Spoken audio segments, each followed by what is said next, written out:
നമ്മുടെ ചുറ്റുവട്ടത്തിലാണെങ്കിൽ അവിടെ കൂടുതൽ തൊഴിലവസരങ്ങൾ വരും.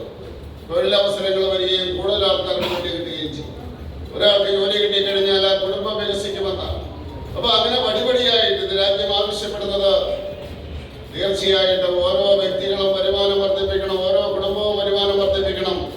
നിങ്ങളുടെ കുടുംബങ്ങളെല്ലാം വികസിത കുടുംബങ്ങളാകണം. അങ്ങനെ നമ്മുടെ വരുമാനം കൂട്ടണം. ഓരോ കുടുംബത്തിന്റെയും വരുമാനം കൂട്ടിക്കഴിഞ്ഞാൽ ഇന്ന് നമുക്ക് മുമ്പിലുള്ള രാഷ്ട്രങ്ങളുമായിട്ട് നമ്മൾ മത്സരിക്കുന്നത്, നമ്മൾ പിന്നിൽ നിൽക്കുന്നത് ഓരോ കുടുംബത്തിന്റെയും വരുമാനത്തിന്റെ കാര്യത്തിലാണ്. അത് വർദ്ധിപ്പിക്കുവാൻ വേണ്ടി തീർച്ചയായിട്ടും എല്ലാവരും മുന്നോട്ട് വരണം. അങ്ങനെ മഹാബലി വിഭാവന ചെയ്ത ഒരു സമൂഹത്തിന് വേണ്ടി എല്ലാവരും ഒത്തൊരുമിച്ച് പ്രവർത്തിക്കണം. അതുപോലെ തന്നെ രാഷ്ട്രീയ പ്രവർത്തകർ, രാഷ്ട്രീയ നേതാക്കന്മാർ ഈ ഓണം കഴിയുന്ന വരെ ആ രാഷ്ട്രീയപരമായിട്ടുള്ള വിദ്വേഷങ്ങളിൽ നിന്ന് മാറി നിൽക്കുന്നതാണ് നല്ലത്. കാരണം ജനങ്ങൾ ആഘോഷിക്കുകയാണ്.